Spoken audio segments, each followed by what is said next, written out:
Beam deflection पर एक और लेक्चर पेश खिदमत है। इस लेक्चर में हम एक प्रॉब्लम सॉल्व करेंगे और उस प्रॉब्लम सॉल्व करने के अमल में हम डिसकंटिन्यूटी फंक्शन का इस्तेमाल करेंगे। प्रॉब्लम स्टेटमेंट में पढ़ता हूँ। For the beam loaded and supported as shown, write the slope and deflection function for the beam. ये बीम हमारे सामने है, ये सिंपली सपोर्टेड है, इसमें एक कंसंट्रेटेड फोर्स 2 किलो न्यूटन की लगी हुई है, एक concentrated moment 4 kilo newton meter की लगी हुई है। पॉइंट बी और पॉइंट ई पर, पॉइंट सी से लेकर पॉइंट डी तक distributed force 3 kilo newton per meter downward लगी हुई है और इसका जो स्पैन है वो 4 मीटर है। पूरी बीम का स्पैन जो है वो 9 मीटर है। मटेरियल प्रॉपर्टीज़ ये हैं कि ई की वैल्यू है 70 गीगा पास्कल। आई न्यूट्रल एक्सिस के गिर्द पहले से ही निकाला जा चुका है और उसकी वैल्यू है 25 इंटू 10⁻⁻6 मीटर 4। सोल्यूशन स्ट्रेटजी ये होगी कि बीम के 5 सेक्शन हैं, ए से लेके बी, बी से सी, सी से डी, डी से ई और ई से एफ तक। और पॉइंट ए और एफ पर जो बीम है वो सिंपली सपोर्टेड है। तो बजाय इसके कि हम 5 मोमेंट फंक्शन लिखें, उनको इंटीग्रेट करें और बाउंड्री कंडीशन और मैचिंग कंडीशन का सहारा लें, हम डिसकंटिन्यूटी फंक्शन का इस्तेमाल करेंगे। उसमें हमें एक ही मोमेंट इक्वेशन लिखनी पड़ेगी जिसमें कुछ उसमें डिसकंटिन्यूटी फंक्शन होंगे, उसी को हम इंटीग्रेट करेंगे और सिर्फ बाउंड्री कंडीशन इस्तेमाल करते हुए हम सोल्यूशन निकाल लेंगे। अब हम इस प्रॉब्लम के सोल्यूशन पर आते हैं। पहला स्टेप जो हमारा होगा वो ये होगा कि हम एक्सटर्नल रिएक्शन निकालेंगे। तो उसके लिए हम ये करेंगे कि पॉइंट ए और पॉइंट एफ पे जो सपोर्ट हैं उनको हटा देंगे और इनकी जगह रिएक्शन फोर्सेस लगा देंगे आर ए और आर एफ, और जिनकी वैल्यू अभी हमें नहीं मालूम, और इनकी वैल्यू कैलकुलेट करने के लिए हम स्टैटिक्स की जो इक्विलिब्रियम इक्वेशन है उनका इस्तेमाल करेंगे। तो अगर हम फोर्सेस वाई डायरेक्शन में सम करें और उनको 0 के बराबर रखें तो हमें आएगा R A plus R F is equal to -14 kilo newton. ये आर ए और ये आर एफ है, ये अपवर्ड हैं, लिहाजा ये पॉजिटिव हैं। ये 2 किलो न्यूटन की फोर्स और ये 3 किलो न्यूटन पर मीटर की जो डिस्ट्रीब्यूटेड फोर्स है जो 4 मीटर पर लगी हुई है, ये दोनों डाउनवर्ड है। इसको आप सम करेंगे तो ये 12 किलो न्यूटन हो जाएंगे और ये 2 किलो न्यूटन ये हो गए। तो ये इक्वेशन बन जाएगी R A plus R F -14 kilo newton is equal to 0। दूसरी इक्वेशन हम इस तरह बनाएंगे कि हम किसी भी पॉइंट पर, जो कि इस केस में हमने पॉइंट ए लिया है, उस पर हम मोमेंट लेंगे और मोमेंट को कंट्रीब्यूशन आएगी इस फोर्स से 2 किलो न्यूटन की, इस फोर्स से जो 3 किलो न्यूटन पर मीटर की है, और इस मोमेंट से जो कि 4 किलो न्यूटन मीटर है, और इस फोर्स आर एफ से जो कि हमें अभी मालूम नहीं है। इन तमाम की वैल्यू अगर हम लिखें तो वो कुछ इस तरह होगी कि -2 इंटू 1 वो यहाँ से आएगी, 2 किलो न्यूटन इसकी वैल्यू है और 1 मीटर इसका मोमेंट आर्म है, और ये चूँकि क्लॉकवाइज है तो ये नेगेटिव है। इसी तरह इस फोर्स को हम एक कंसंट्रेटेड फोर्स में कन्वर्ट करेंगे जो कि सेंटर में एक्ट कर रही है। तो ये 12 किलो न्यूटन की फोर्स हो गई जो कि 4 मीटर, पॉइंट ए से 4 मीटर पर एक्ट कर रही है और है ये भी क्लॉकवाइज, तो -12 इंटू 4 हो गया। और ये -4 जो है वो ये वाली कंसंट्रेटेड मोमेंट है, ये भी चूंकि क्लॉकवाइज है तो यहाँ माइनस साइन आ जाएगा। और आर एफ अननोन है लेकिन ये 9 मीटर के फासले पर है, तो 9 आर एफ हो गया। ये प्लस इसलिए है कि आर एफ जो है ये मोमेंट देगी काउंटर क्लॉकवाइज। और इन तमाम को हमने 0 के बराबर रख लिया और इनको हम सॉल्व करेंगे। 2 इक्वेशन है और 2 ही अननोन है, तो आर ए की वैल्यू आएगी 8 किलो न्यूटन और आर एफ की आएगी 6 किलो न्यूटन। अगला स्टेप हमारा ये है कि हम इसको लोडिंग भी चेंज करेंगे और मोमेंट फंक्शन भी लिखेंगे। तो लोडिंग चेंज हम इसलिए करेंगे कि जो हमारा डिसकंटिन्यूटी फंक्शन होता है, जब एक दफ़ा वो ऑन हो जाता है वो तो बीम के एंड तक वो ऑन ही रहता है। तो जबकि यहाँ इस केस में ये है कि यहाँ पर जब लोड स्टार्ट होता है तो यहाँ पर लोड ख़त्म हो जाता है। तो हम एक स्टैटिकली इक्विवेलेंट बीम ड्रॉ कर लेंगे कि यहाँ पर जब लोड एक दफ़ा ऑन हो गया है तो वो एंड तक गया है, और पॉइंट डी जहाँ पर ये लोड ख़त्म हुआ है वहाँ पर इक्वल लोड हमने डिस्ट्रीब्यूटेड जो है वो एंड तक लगा दिया है जिसकी डायरेक्शन उल्टी है।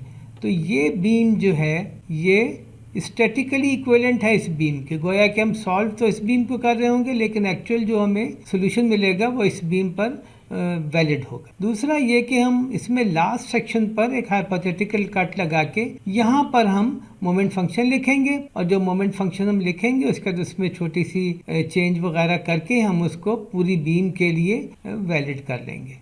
अब हम मोमेंट फंक्शन लिखने पे आते हैं। मोमेंट हम सिर्फ आखिरी सेक्शन का लिखेंगे जो ये आपके सामने है। यहाँ से हमने इस पर एक कट लगाया और एक्सपोज सरफेस पर मोमेंट mx और vx लगा दी है। ये पॉइंट O है और ये mx और vx हमें मालूम नहीं है। अब हम मोमेंट जो है वो पॉइंट O पर लेते हैं ताकि vx की कंट्रीब्यूशन 0 हो जाए। और बाकी फोर्सेस को हम अगर देखें तो इस 8 किलो न्यूटन की वजह से -8x की मोमेंट लगेगी। माइनस इसलिए कि ये क्लॉकवाइज है और x इसलिए कि इसका जो डिस्टेंस है पॉइंट A का पॉइंट O से वो x मीटर है। इसी तरह इस 2 किलो न्यूटन की कंसंट्रेटेड फोर्स के लिए जो मोमेंट होगी वो होगी +2x-1 प्लस इसलिए कि ये जो है वो काउंटर क्लॉकवाइज मोमेंट देगी। 2 इसकी वैल्यू है फोर्स की और x-1 जो है ये इसका डिस्टेंस है। और ये 4 किलो न्यूटन मीटर की जो कंसंट्रेटेड मोमेंट है उसकी वजह से -4 किलो न्यूटन मीटर की मोमेंट लगेगी। अब हम अगर डिस्ट्रीब्यूटेड फोर्स पर आएँ तो एक डिस्ट्रीब्यूटेड फोर्स ये है, दूसरी डिस्ट्रीब्यूटेड फोर्स ये है। पहले हम ऊपर वाली को देखते हैं। ये लगी हुई है डिस्टेंस x-2 के ऊपर। इसको हम कन्वर्ट करेंगे कंसंट्रेटेड फोर्स में तो 3 kilo newton per metre into x-2 metre ये फोर्स बन जाएगी। और ये चूंकि बिल्कुल इसके सेंटर में लगी हुई है तो इसका जो मोमेंट आर्म होगा वो x-2 डिवाइडेड बाई 2 होगा तो वो ये हो गया। इसी तरह इस फोर्स के लिए जो मोमेंट होगी वो ये होगी। ये प्लस में थी तो ये माइनस में होगी क्योंकि ये काउंटर क्लॉकवाइज थी और ये क्लॉकवाइज है। अब हम तमाम को अगर जमा करें और कंप्लीट मोमेंट फंक्शन लिखें तो वो कुछ इस तरह होगा कि मोमेंट हम ले रहे हैं पॉइंट O पर तो और उसको हम 0 के बराबर करेंगे। स्टैटिक्स की रिक्वायरमेंट है तो -8x ये वाली टर्म हो गई +2x-1 ये हो गई +3/2x-2 होल स्क्वायर वो ये हो गई -3/2x-6 स्क्वायर वो ये हो गई -4 ये हो गई +mx वो ये हो गया। और इन तमाम को सम करें तो हम इसको 0 के बराबर कर देंगे जो स्टैटिक्स की रिक्वायरमेंट है। इससे हम मोमेंट फंक्शन लिख सकते हैं कि moment function will be equal to 8x - 2x-1 -3/2x-2 square +3/2x-6 square +4। अच्छा, ये मोमेंट फंक्शन जो है ये सिर्फ वैलिड है आखिरी सेक्शन के लिए, मगर हमें मालूम है कि अगर हम इन ब्रैकेट्स को डिसकंटिन्यूटी फंक्शन वाले ब्रैकेट में चेंज कर दें तो ये फंक्शन पूरे बीम के लिए वैलिड हो जाएगा। तो जब हम वो करेंगे तो बन जाएगा कि mx = 8x वो वैसे के वैसे ही आ जाएगा -2x-1 ये ब्रैकेट पर आप ज़रा देख लें -3/2x-2 स्क्वायर +3/2x-6 स्क्वायर +4। और चूंकि ये कंसंट्रेटेड मोमेंट इस पॉइंट पर लग रही है जो कि लेफ़्ट एंड से 8 मीटर पर है तो ये x-8 यहाँ पर आ जाएगा। वो ये हमें सिर्फ ये बताएगा कि ये मोमेंट एक्चुअली किस जगह पे लग रही है। तो ये जो फंक्शन है जो सबसे नीचे हमने यहाँ पे लिखा है ये अब पूरी बीम के लिए वैलिड है। अपने पिछले लेक्चर में हमने डिसकंटिन्यूटी फंक्शन के बारे में बात की थी, तो हम डिसकंटिन्यूटी फंक्शन का इस्तेमाल करके ये मोमेंट फंक्शन डायरेक्टली भी लिख सकते हैं। तो आइए ज़रा इसको देखते हैं। तो ये हमारी बीम है कंप्लीट और इस पर अगर हम देखें तो मोमेंट फंक्शन ये कंट्रीब्यूशन यहाँ से आएगी, यहाँ से आएगी, यहाँ से आएगी, यहाँ से आएगी, यहाँ से आएगी और यहाँ से आएगी। तो हम इसको बारी बारी देखते हैं। तो कंसंट्रेटेड फोर्सेस की वजह से जो मोमेंट होती है वो हमने देखी थी कि वो ये होती है कि mx = -px-a⁻1 माइनस इसलिए कि p डाउनवर्ड है और a इसलिए कि ये पॉइंट जो है जिस पर ये फोर्स लगी हुई है वो लेफ़्ट एंड से जो इसका डिस्टेंस है वो a है।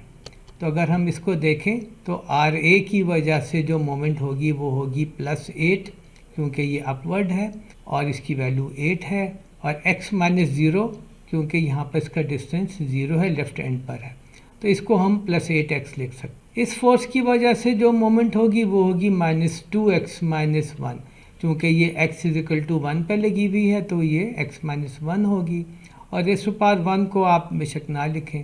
तीसरी कंट्रीब्यूशन जो मोमेंट पे आएगी वो 6 किलो न्यूटन की वजह से होगी, और वो होगी +6 x माइनस 9 ब्रैकेट में।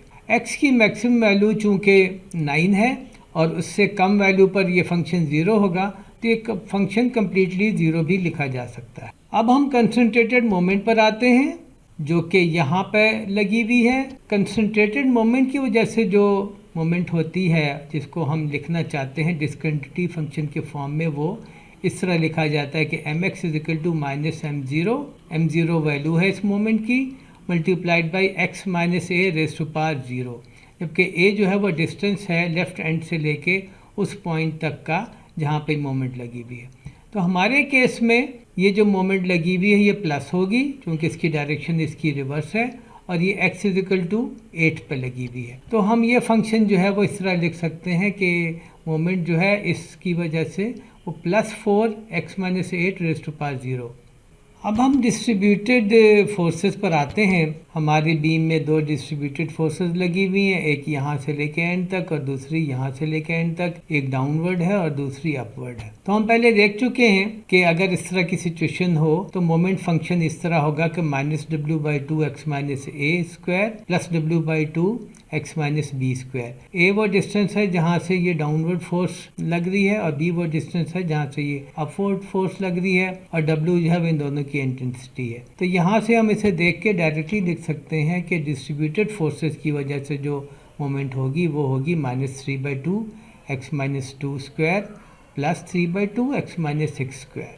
तो अब हमने तमाम फोर्सेस की वजह से जो मोमेंट है वो लिख ली, तो हम तमाम को कंबाइन करके मोमेंट फंक्शन इस तरह लिख सकते हैं कि moment function mx is equal to 8x minus 2x minus 1 minus 3/2 x minus 2 square plus 3/2 x minus 6 square plus 4x minus 8 raise to power 0। और ये वही फंक्शन है जो कि हमने फ्री बॉडी डायग्राम की मदद से बनाया था। तो चॉइस हमारी है, हम इनमें से जो तरीका मर्जी इस्तेमाल कर सकते हैं। अब हम गवर्निंग डिफरेंशियल इक्वेशन सेटअप करके उसको सॉल्व कर सकते हैं।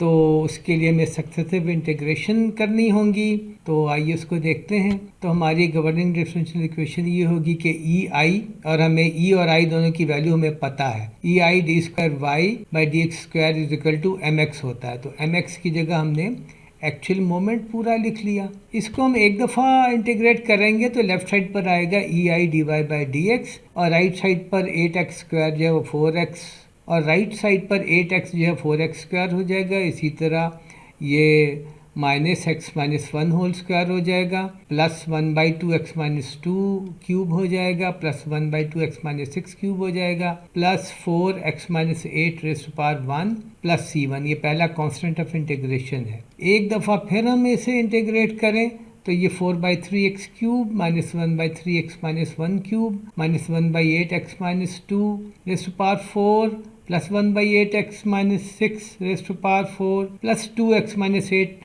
होल स्क्वायर प्लस c1x, और फिर c2 ये दूसरा कांस्टेंट ऑफ इंटीग्रेशन ये इंट्रोड्यूस हो जाएगा। c1 और c2 अभी हमें नहीं मालूम, और ये मालूम करने के लिए हमें सिर्फ बाउंड्री कंडीशन अप्लाई करने की ज़रूरत पड़ेगी। हमें दो कांस्टेंट से डील करना है और हमें दो ही बाउंड्री कंडीशन हैं जो कि हमें मालूम है।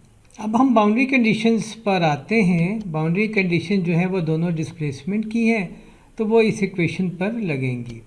तो पहली बाउंड्री कंडीशन है कि at x is equal to 0 y is equal to 0, x is equal to 0 पर ये तमाम डिसकंटिन्यूटी टर्म्स जो हैं ये एक्शन में नहीं होंगी। ये टर्म वैसे ही 0 हो जाएगी क्योंकि x 0 है, ये टर्म भी 0 हो जाएगी। लेफ़्ट साइड पर y तो पहले ही 0 है, तो हमें मिलेगा कि c2 इज इक्वल टू 0। अगली बाउंड्री कंडीशन हमारी है कि at x is equal to 9 meter, यानी कि दूसरे एंड पर y की वैल्यू 0 है। तो यहाँ पर हम 0 रखेंगे लेफ़्ट साइड पर, और जहाँ जहाँ x है वहाँ हम 9 रखेंगे। ये जो तमाम डिसकंटिन्यूटी फंक्शन है ये अब इन एक्शन आ जाएंगे। तो हमने ये तमाम काम किए। 0 is equal to 4/3 into 9 cube यहाँ से आया, -1/3 इंटू 8 क्यूब ये यहाँ से आया, -1/8 इंटू 7 रेज़ टू पावर 4 ये यहाँ से आया, plus 1/8 into 3 raise to power 4 ये यहाँ से आया, प्लस 2 इंटू 1 स्क्वायर वो यहाँ से आया। C1 की वैल्यू जो है वो हमें भी नहीं पता, x की वैल्यू 9 है और C2 हम पहले ही 0 देख चुके हैं। इसको हम सॉल्व करके C1 निकाल लेंगे और C1 आएगा -1540 डिवाइडेड बाई 27। C1 और C2 की वैल्यू जब हमें पता चल गई तो हम फाइनल सोल्यूशन लिख सकते हैं जो कुछ यूँ होगा कि EIY is equal to 4/3x cube minus 1/3x minus 1 cube minus 1/8x minus 2 raise to power 4 plus 1/8x minus 6 raise to power 4 plus 2x minus 8 square minus 1540 over 27x। इसी तरह अगर हम चाहें तो स्लोप भी लिख सकते हैं कि EI/dx जो कि थीटा भी होता है is equal to 4x square minus x minus 1 square minus half x minus 2 cube plus half x minus 6 cube plus 4x minus 8 minus 1540 over 27। E और I की वैल्यू हमें पता है तो EI निकल आएगा 1750 किलो न्यूटन मीटर और units का देखें हमने ख़ास तौर पर ख्याल रखा है कि फोर्स जो है वो किलो न्यूटन में है और डिस्टेंसेस जो हैं वो मीटर में है।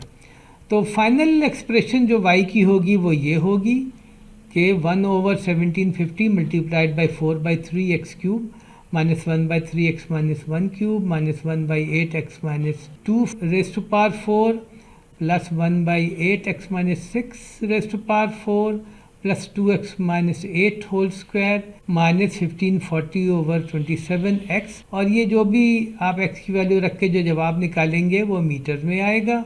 इसी तरह थीटा जो होगा वो 1/1750 into 4x square minus x minus 1 square minus half x minus 2 cube plus half x minus 6 cube plus 4x minus 8 minus 1540 over 27 और जो भी आप x की वैल्यू करके ये जो कैलकुलेट करेंगे वो फिर रेडियंस में आएगा। उम्मीद है आपको ये लेक्चर पसंद आया होगा। इस लेक्चर में हमने ये देखा कि डिसकंटिन्यूटी फंक्शन को इस्तेमाल करते हुए स्लोप और डिफ्लेक्शन की वैल्यू किस तरह निकालनी है। डिसकंटिन्यूटी फंक्शन हमने डायरेक्टली भी लिखे और हमने उनको फ्री बॉडी डायग्राम की मदद से भी लिखा। Thank you very much.